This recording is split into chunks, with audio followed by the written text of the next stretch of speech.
Sore ini, kalau kamu lagi dengerin suaraku, mungkin di luar jendela kamu lagi turun hujan rintik-rintik. Atau mungkin suasananya kebetulan lagi sepi. Iya, dan kamu bisa dengar suara daun yang tertiup angin pelan, terasa damai seharusnya. Tapi, coba kita jujur sejenak sama diri sendiri. Mm-mm. Kalau kamu sekarang dengerin obrolan kita ini sambil rebahan di kasur, menatap langit-langit kamar, rasanya badan ini kaku semua ya. Rasa lelah sekali. Kerasa berat banget ya akhir-akhir ini. Lumayan sih. Makanya selamat datang di Ruang Tenang Kita hari ini, sebuah sesi obrolan sore yang kebetulan bertepatan sama Hari Buruh 1 Mei, waktu yang mungkin paling pas buat kita ngambil jeda. Betul, waktu untuk nafas sebentar. Tadi siang aku sempat baca-baca beberapa jurnal, laporan riset, dan catatan psikologi tentang budaya kerja dan kesehatan mental. Dan dari semua yang kubaca, ada satu pertanyaan yang terus ganggu pikiranku. Apa tuh? Apakah kita ini benar-benar harus selalu sibuk tanpa ada tombol berhenti?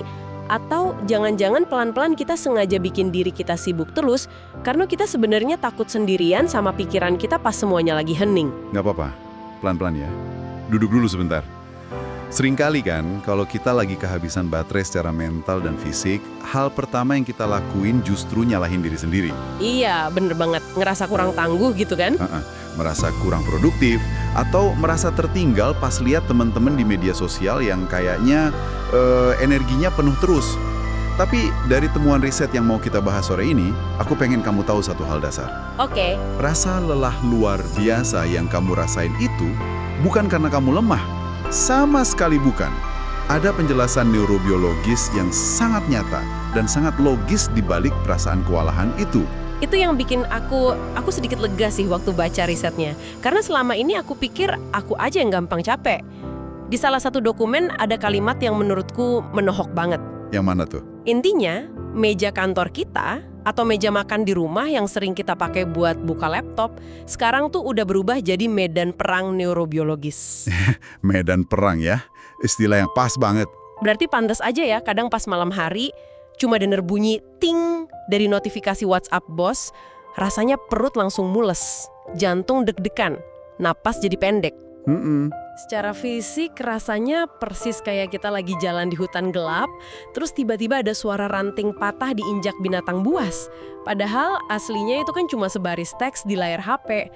Kok bisa sih tubuh kita ngerespons selebay itu? Nah, apa yang baru aja kamu sadari tentang tubuh yang merespons email seolah-olah itu binatang buas, itu kunci utama buat bongkar masalah ini. Mari kita bedah pelan-pelan sebuah konsep namanya teori polivagal. Teori polivagal ini dari Dr. Stephen Porges kan ya? Betul sekali. Sistem saraf kita ini punya mekanisme keamanan super canggih yang kerjanya jauh di bawah alam sadar kita. Ada proses yang namanya neurosepsi. Neurosepsi berarti kayak radar gitu. Persis. Setiap detik tanpa kamu suruh, sistem sarafmu itu terus-terusan memindai lingkungan sekitar. Dia nyari tahu, aku aman gak sih di sini atau ada bahaya? Oke. Nah, di lingkungan manusia modern, kayak kantor yang penuh tekanan, tenggat waktu yang mencekik, atau keharusan buat selalu balas chat cepat, sistem saraf kita sering nangkep isyarat yang salah. Isyarat yang salah gimana tuh maksudnya? Tubuhmu menerjemahkan tekanan pekerjaan itu sebagai ancaman langsung terhadap nyawamu. Wow, berarti maksudnya sistem saraf kita ini mirip kayak alarm asap di rumah yang terlalu sensitif ya? Ada orang yang cuma lagi manggang roti buat sarapan, alarmnya bunyi kencang banget. Seolah-olah satu rumah lagi kebakaran habis-habisan. Analogi yang sangat akurat.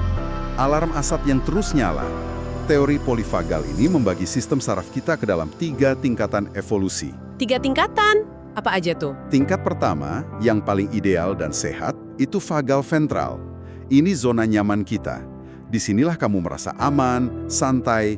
Kalau di kantor, ini momen pas kamu bisa bercanda sama rekan kerja. Bisa mikir kreatif juga ya berarti? Betul. Bisa berpikir jernih dan merasa punya ikatan sosial. Tapi, begitu beban kerja mulai numpuk atau bos mulai marah-marah, tubuh kita otomatis turun ke tingkat kedua. Namanya sistem simpatik. Oh, ini yang sering disebut model lawan atau lari itu bukan sih? Fight or flight? Tepat sekali. Kewaspadaanmu naik drastis, adrenalin membanjiri darah, detak jantung dipacu. Berarti budaya kerja hustle culture yang selalu ngagungin kerja keras sampai kurang tidur itu secara nggak sadar malah maksa tubuh kita buat terus-terusan ngunci diri di mode siaga tempur ini ya? Iya, budaya kerja yang ekstrim memaksa kita keluar dari rasa aman. Dan tragisnya, buat banyak orang, kesibukan di fase simpatik ini pada akhirnya berubah jadi coping mechanism. Coping mechanism? Pelarian gitu maksudnya? Berada dalam mode hustle terus-menerus memicu produksi hormon stres, yang ironisnya bisa bikin kita merasa seolah-olah hidup atau malah kebas terhadap emosi lain. Kita terus bergerak, terus kerja, supaya kita nggak perlu duduk diam dan menghadapi kecemasan kita sendiri. Wah, bener juga sih. Kalau dipikir-pikir, kadang aku sengaja lembur buka laptop lagi, cuma supaya aku nggak usah mikirin masalah pribadiku. Kesibukan tuh jadi semacam obat bius ya. Sangat sering terjadi. Tapi kan logikanya bensin di tubuh kita ini ada batasnya. Kalau kita terus-terusan ada di mode lawan atau lari demi ngejar target akhir tahun perusahaan, apa yang terjadi kalau tubuh kita udah benar-benar nggak sanggup nahan alarm palsu ini? Itu pertanyaan yang kritis. Kalau sistem simpatik diaktifkan secara paksa selama berbulan-bulan, tubuh akan kehabisan sumber daya metaboliknya. Saat energi nggak sanggup lagi nahan stres, sistem saraf akan narik tuas darurat paling akhir. Puas darurat. Tingkat ketiga, ya. Betul. Tingkat ketiga, yaitu vagal dorsal. Ini adalah mode shutdown atau mati rasa. Secara biologis, ini mirip sama respons hewan yang pura-pura mati pas diserang predator. Pura-pura mati biar predatornya pergi. Iya. Pada manusia pekerja, vagal dorsal ini bermanifestasi sebagai burnout yang sangat parah. Kamu kehilangan motivasi sama sekali, ngerasa terputus dari kenyataan, dan ngerasa terjebak. Ya ampun. Tubuhmu dengan sengaja mematikan sistem emosionalnya demi menghemat sisa energi yang ada. Wah, ini ngejelasin banyak hal banget. Kadang tuh rasanya bukan cuma capek fisik yang pengen tidur, tapi benar-benar kosong dan mati rasa. Dan dari literatur yang aku baca tadi, dampaknya ke tubuh kita tuh sangat bisa diukur secara medis. Ada penjelasan tentang heart rate variability atau variabilitas detak jantung. Emangnya gimana mekanisme biologisnya sampai bisa bikin energi kita habis total? Nah, disinilah letak peran penting dari sistem parasimpatik kita. Dalam kondisi rileks dan aman, saraf vagus ventral kita itu berfungsi kayak rem. Kita menyebutnya rem vagal. Rem vagal, oke. Rem ini secara konstan menahan detak jantungmu supaya tetap berdetak dengan tenang dan lambat, menyesuaikan dengan ritme napas. Tapi pas kamu berada di bawah tekanan kerja yang konstan, tubuh melepaskan rem vagal ini. Remnya dilepas. Betul. Ia membiarkan sistem simpatik mengambil kendali penuh untuk memacu detak jantungmu tanpa hambatan. Akibatnya, variasi jarak antar detak jantungmu atau HRV tadi menurun drastis. Mesinnya pasti hancur perlahan. Analogi yang sangat pas. Mendengar penjelasanmu soal mati rasa dan shutdown ini, pantas aja fenomena ini terjadi di mana-mana ya. Waktu baca riset tadi, aku kaget lihat betapa universalnya penderitaan ini. Iya. Ini isu global. Kayak di Tiongkok, ada budaya kerja 996. Kerja dari jam 9 pagi sampai 9 malam, 6 hari seminggu. Ini sampai bikin gerakan protes 996.ICU. Karena kerja sekeras itu beneran bisa bikin orang masuk ICU. Ya, mereka bangga banget kurang tidur kayak dijadiin lencana kehormatan gitu. Betul. Dan kalau kita menengok ke Jepang, ada fenomena yang mungkin paling menggambarkan mode vagal dorsal tadi secara ekstrim, yaitu karoshi. Oh, karoshi. Kematian akibat kerja berlebihan kan? Iya, pekerja yang ngalamin ini seringkali nggak terlihat stres atau panik dari luar. Wajah mereka tampak tenang, stoik, tapi di dalam, sistem saraf mereka ngalamin functional freeze, pembekuan fungsional secara kronis. Merih banget. Tubuh mereka dipaksa tetap berdiri, berjalan dan bekerja, padahal sistem internal mereka udah sepenuhnya mati rasa. Sampai akhirnya, organ vital mereka nyerah. Mengerikan. Mungkin buat kamu yang lagi dengerin obrolan ini sambil rebahan, kamu mikir, itu kan di Tiongkok atau Jepang, kejauhan. Tapi coba deh, cek screen time HP-mu buat urusan aplikasi kerja. Coba dicek. Atau intensitas grup WA kantormu dalam seminggu terakhir. Tanpa sadar kita mungkin lagi menggiring diri kita sendiri ke arah yang sama. Di sini, di Indonesia. Sangat benar. Mari kita bawa lensa pembesarnya ke lingkungan sekitar kita. Menurut data dari Badan Pusat Statistik, ada sekitar 1/4 dari total tenaga kerja di Indonesia yang bekerja lebih dari 48 jam per minggu. 1/4, banyak juga ya. Dan ada survei dari Kalem baru-baru ini yang nunjukin realita yang memprihatinkan. 67% pekerja ngerasa pekerjaan mereka bawa dampak negatif ke kesehatan mental. Dan mayoritas mengeluhkan burnout. 67% tuh gede banget. Di negara kita, hustle culture ini seringkali didorong sama rasa takut tertinggal. Kita lihat update pencapaian orang lain di LinkedIn, lalu sistem saraf kita menerjemahkan rasa tertinggal itu sebagai ancaman eksistensial. Belum lagi ditambah nilai-nilai budaya kita sendiri yang kental banget kan? Sesuatu yang khas orang Indonesia, kayak rasa sungkan. Nah, itu. Berarti sungkan ini bukan cuma soal etika sopan santun ketimuran ya, tapi secara biologis punya dampak ke sistem saraf kita. 100% berdampak. Budaya hierarki kita cenderung kaku.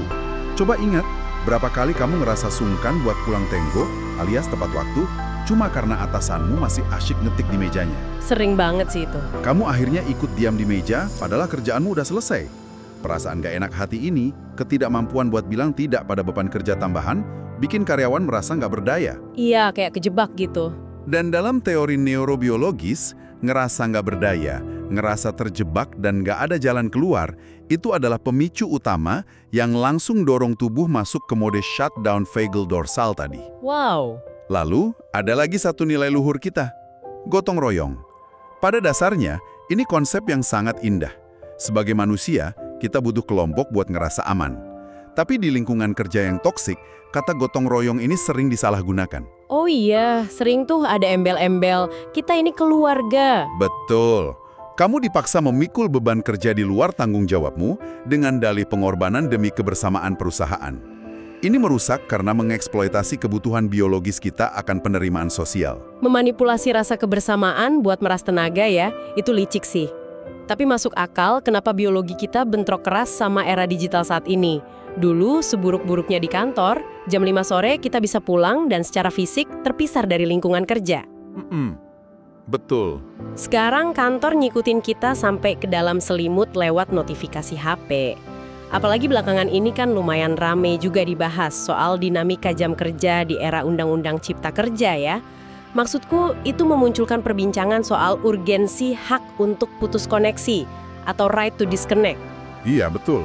Terlepas dari kebijakan yang ada, secara neurobiologis, transformasi digital emang bikin batas ruang personal dan kerja itu hilang total. Jadi pekerja dituntut siap sedia terus tanpa kepastian kapan bisa istirahat dari layar. Benar, batasan yang kabur itu bikin stres kronis. Ketiadaan batas digital ini bikin otakmu nggak pernah benar-benar percaya kalau kamu lagi aman. Setiap kali ada getaran kecil dari ponselmu di malam hari, otak ngelepasin mikrodosis hormon kortisol. Kamu hidup dalam kondisi neurosepsi bahaya yang permanen. Gak ada waktu pemulihan sama sekali dong. Tapi begini, jujur aja nih ya, realitanya kita kan nggak bisa nunggu undang-undang direvisi besok pagi.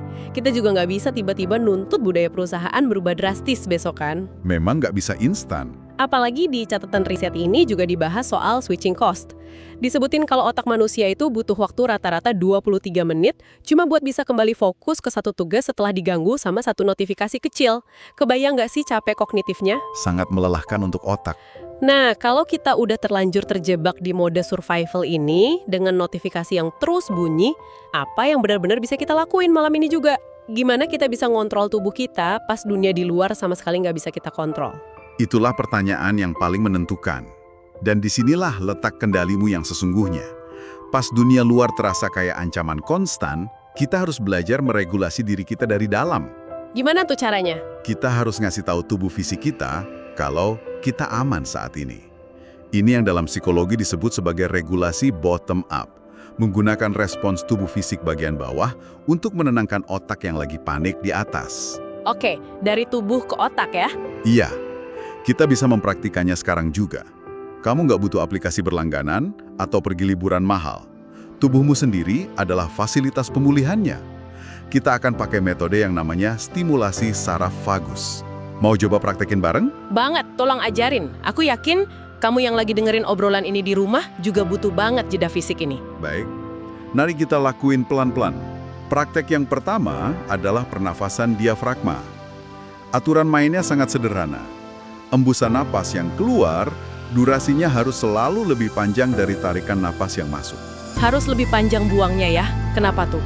Karena pas kita mengembuskan napas panjang, itu secara mekanis narik rem vagal pada jantung yang kita bahas tadi. Itu ngasih sinyal langsung ke otak kalau nggak ada predator. Jadi sistem parasimpatik diaktifkan. Oh, pantesan. Mari kita mulai. Posisikan dirimu senyaman mungkin. Siap? Siap? Tarik napas melalui hidung perlahan selama 4 detik.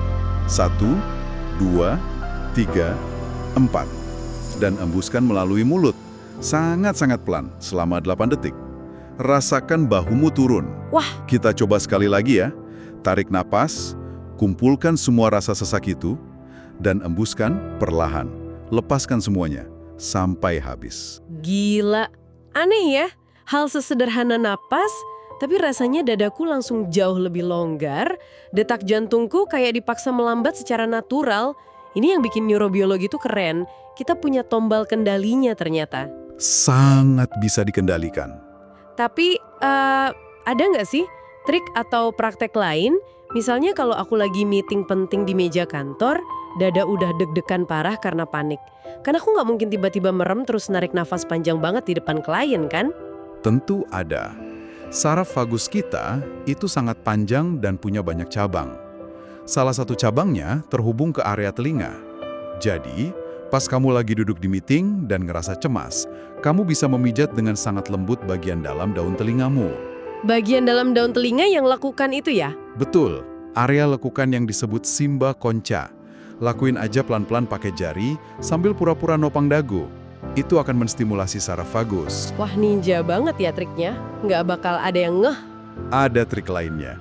Cobalah bergumam pelan atau humming dengan mulut tertutup. Cukup rasakan getarannya di tenggorokan. Getaran pada pita suara itu memijat saraf vagus dari dalam. Nggak akan ada yang nyadar kalau di tengah rapat yang tegang itu, kamu lagi nyelamatin sistem sarafmu dari burnout. Pijat telinga dan bergumam ya. Praktis banget. Di literatur tadi juga ada sih beberapa hal kecil lain. Kayak mencuci muka pakai air dingin es. Katanya itu memicu mammalian dive reflex ya. Betul sekali. Respon primitif mamalia pas masuk ke air dingin yang langsung nurunin detak jantung secara instan. Terus ada juga mindful eating. Pas istirahat makan siang, beneran rasain tekstur nasi dan lauknya. Jauhin HP 100%. Hal-hal kecil ini intinya buat narik kesadaran kita kembali ke masa kini kan ya? Sangat tepat. Menarik kamu keluar dari kecemasan akan tenggat waktu besok dan kembali ke tubuh fisikmu detik ini juga. Kamu membumikan kembali pikiranmu. Tapi ada satu elemen terakhir yang nggak boleh kita lupain buat benar-benar pulih. Apa itu? Regulasi bersama atau co-regulation. Sebagai spesies mamalia, kita dirancang secara biologis buat saling nenangin satu sama lain. Kita saling membaca sistem saraf. Saling membaca sistem saraf. Pernah nggak kamu ngobrol sama seseorang yang nada suaranya sangat tenang, kontak matanya hangat, terus tiba-tiba kamu merasa ikut rileks? Itulah regulasi bersama. Sering sih ngerasa gitu, kayak nular ketenangannya. Nah, disinilah kita harus merebut kembali makna sejati dari gotong royong di tempat kerja. Bukan untuk mikul beban sampai mati bersama, melainkan membangun peer support group. Lingkaran kecil yang suportif ya. Ya, lingkaran di mana rekan kerja bisa saling berbagi keluh kesah secara jujur, tanpa takut dihakimi. Kita butuh menjadi jangkar, menjadi tempat aman bagi satu sama lain di tengah badai pekerjaan. Mengubah meja kerja dari medan perang neurobiologis menjadi ruang yang sedikit lebih aman, yang dimulai dari kemampuan kita meregulasi diri sendiri, lalu nularin ketenangan itu ke teman sebangku kita. Sebuah transformasi nyata ya, dari budaya hustle yang ngehancurin menuju harmoni. Setelah obrolan panjang kita ini, aku baru sadar, menjaga kesehatan mental itu bukan cuma soal selalu mikir positif, tapi beneran soal mengelola respons biologi tubuh kita. Betul sekali. Dan untuk kamu yang sedari tadi dengerin obrolan kita, aku pengen nyampein ini secara khusus buatmu. Silahkan. Gak apa-apa kalau hari ini atau minggu ini kamu ngerasa cuma bisa bertahan seadanya. Bekerja keras dan mengejar mimpi itu memang hal yang baik, tapi itu hanya akan berarti kalau sistem sarafmu sehat untuk menikmatinya. Setuju banget. Keberhasilan sejati di era modern ini bukan lagi diukur dari seberapa sibuk kalendermu, seberapa cepat kamu balas email, atau seberapa hebat kamu nahan kantuk. Keberhasilan sejati adalah seberapa mampu kamu mempertahankan kehadiranmu sepenuhnya. Kehadiran yang utuh. Ya, seberapa mahir kamu menjaga ketenangan batinmu saat dunia di luar menuntutmu berlari. Pelan-pelan saja ya, rangkul tubuhmu sendiri. Suaramu benar-benar bikin tenang. Ngingetin kembali pada obrolan kita di awal tadi tentang gimana tubuh tanpa sadar ngerespons notifikasi kerjaan layaknya ngelihat harimau buas di hutan. Tubuh kita ini sistem yang luar biasa canggih. Sangat canggih. Tapi dia sering kebingungan, dia butuh panduan sadar dari kita buat tahu kalau dia tuh boleh istirahat. Jadi, aku pengen ninggalin sebuah pertanyaan kecil buat nemenin istirahatmu malam ini. Silahkan. Nanti pas kamu udah berbaring di kasur, matiin lampu, terus tiba-tiba layar HP di sebelahmu nyala, karena ada satu notifikasi kerjaan terakhir yang masuk, tanyakan pada dirimu sendiri sebelum tanganmu refleks ngeraih layarnya. Apakah aku benar-benar harus merespons ini demi kelangsungan hidupku? Atau sebenarnya aku cuma takut kerasain keheningan kalau aku ngebiarin layarnya meredup? Tarik napas yang panjang, dan selamat beristirahat